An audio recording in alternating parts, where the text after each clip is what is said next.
In this video, I'm going to show you how to replace the batteries in a 2 gig PIR1-345 wireless motion detector. First thing you're going to do is contact your monitoring service and have them set your alarm system to test.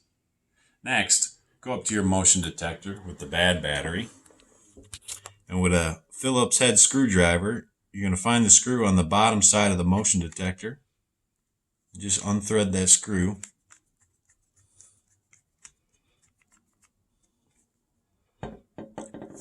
Pull the screw out and it should release the cover.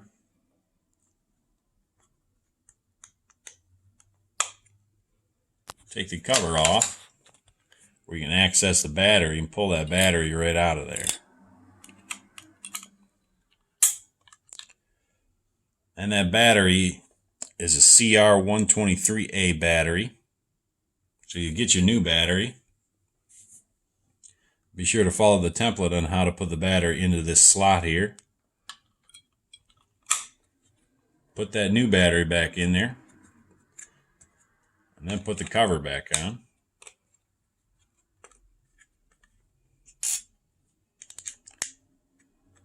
Grab your screwdriver, thread that screw back in there.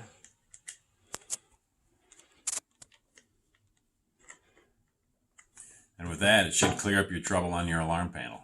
Thanks for watching this video.